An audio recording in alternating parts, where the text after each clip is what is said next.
Hi everyone, it's Monday. Welcome back to another video. Because on Friday it was announced that senior students will stay home from school anyway, even when the schools reopen, because you guys are older than 14, you can look after yourselves at home. I have decided I'm going to set up a Discord server, it's called Mr. Mrati server, for my year 12 and 13 chemistry classes. The reason I chose Discord is because most of you already know how to use it, opposed to Google Meets or Google Hangouts, which is confusing, and I don't know how to use it, you probably don't know how to use it either. So, hey, we're using Discord. But because Discord is harder to manage, there are some rules for the server. Keep it PG-13. Any serious breaches of this will get a nice message home, and I will share the link to this Discord along with meeting times when I want to hold a meeting. Okay, so over the weekend I assigned you to do SciPad pages 36 to 39 in your internal SciPads, which you all should have. Mass spectra of organic molecules. So we just go through, explain the peaks that occur at 29, 57, and 86 of the mass spectrum of pentane-threone. They've kindly drawn the molecule out for you here. And you see what they've done is they've looked at the peaks, there's 86, and they counted up the mass of the molecule. And they actually put a box around it showing this is 86 for the whole molecule. The peak at 57 is for the CH3CH2CO carbocation, or just plus ion. You don't need to write carbocation, it just means it's a positive carbon. And they actually put a box around this showing what it is at 57. Okay? I have actually not thought of teaching like this before, but seeing it drawn out like this, phew, game changer. So you can actually see what fragments are breaking off at which points. Really cool. I think this is awesome. So the 29 is from the CH3CH2+, and that comes from here. Remember, all the fragments have a positive charge, as I tried to really drive home in my last video. Explain 29, 43, 57, and 72 on the mass spectrum of pentane. We actually did this in the last video, so you should have all got these ones. I'm not sure if they've actually given you yeah, you got that. No, they haven't actually given you the mass spectrum data, but I have given you this in other videos, and I've also given you it. So you should have got these because we did them in our last video. 29, of course, CH3CH2, because CH3 is 15, CH2 is 14. Add them together, we get 29. Add another CH2 to it, we get 43. Another one's 57.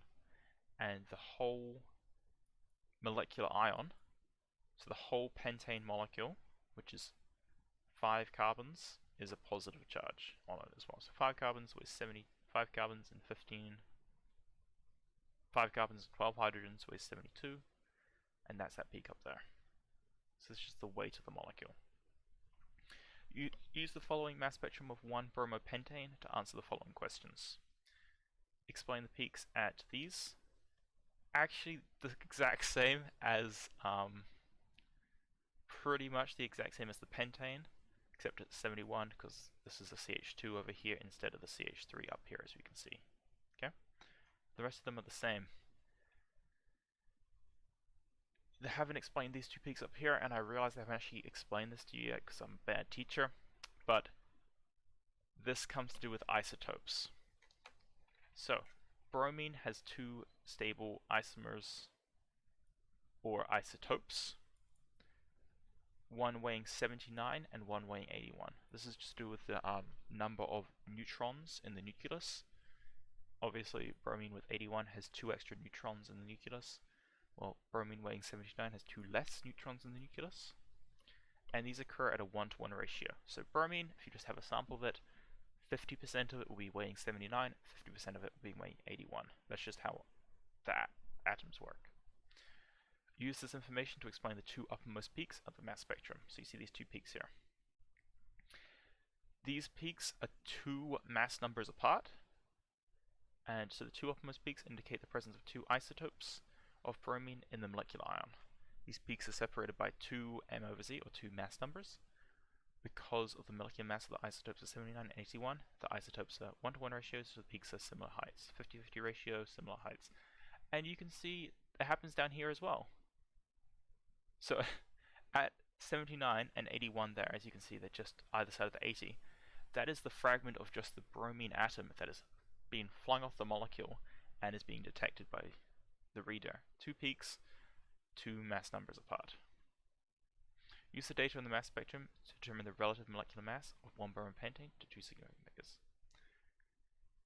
So one peak occurs at 150, one peak at 152, so the relative molar mass will be 151. This is the average. You're averaging these two out to get the molar mass of bromopentane. Don't worry if you don't get this, it's a bit confusing, and it's more background knowledge than anything. So if you don't understand C, don't worry too much. Write the formula for the molecular ion. So this is the top peak. These two peaks up here, those are the molecular ion peaks. And it's just the one bromopentane. This is one bromopentane with a positive charge on it. Suggest why the reason why the peaks at 79 and 81 are faint, which means they're really low.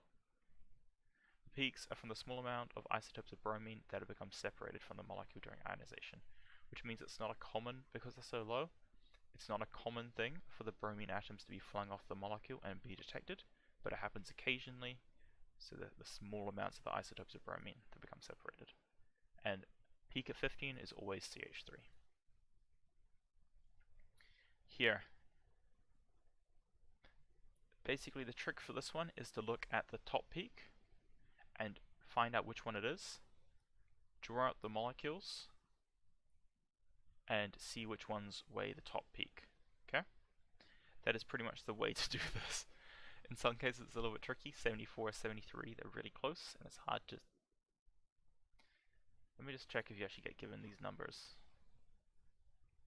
Okay, you get given the numbers, so you don't have to try and read off the small graph, but still a little bit tricky. So butyl ethanoate, remember anoate is an ester, and so you get, the fragments are going to be pretty much around the ester linkage. But if you draw out the molecule, so butyl means you got 4 carbons, then an oxygen, then your ester, 101. See if I can draw that out really quickly in paint.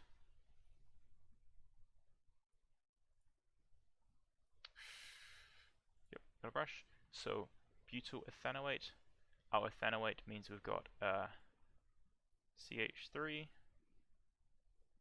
it's going to a carbon, which is going to an oxygen here.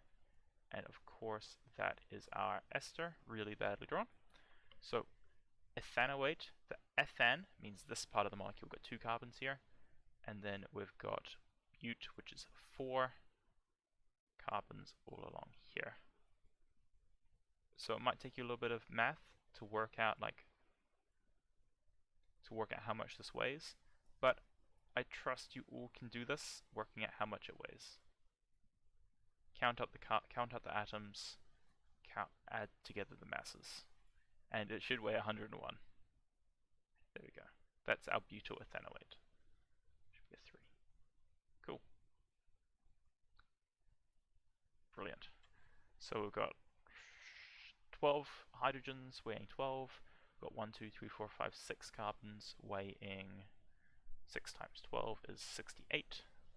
12 plus 68 is 80, plus our 2 oxygens, which is 16 apiece. So 80 plus 32, and I've done my math wrong. I don't know how I've done my math wrong, but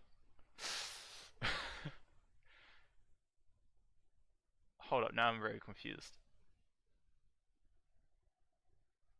12 for the hydrogens.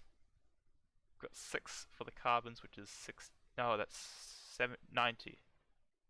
So it's 72 for the carbons. That's why I went wrong, because that equals 90 plus our 32 for the oxygens gets us 102,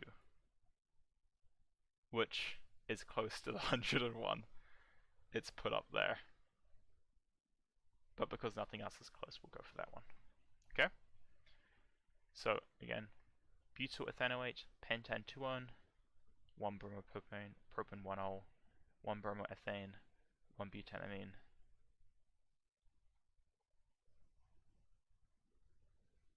Note the molecular ion peaks of esters are unstable and may not show peaks on the mass spectra. Ah, okay. Complete the table below in A. Why are they giving us wrong information here?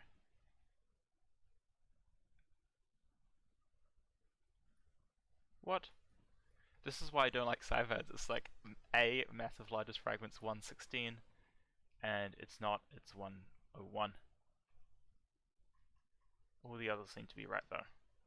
So ignore this, ignore A, that is incorrect. They've lied to you here. But I'm less concerned at how well you do in these questions and just more that you understand the basics of how to look up 73 here. You're going to get this thing here. No, brain too small. I'm sorry, this is a really scuffed video actually. If we go to spectral data, data sheet, you'll be getting this in the internal. I'm more concerned that you can have a look at this and understand how to assign peaks for various molecules for it. It only goes up to 57, so if there's a peak larger than 57, you may have to use some critical thinking to work out what it is. Okay?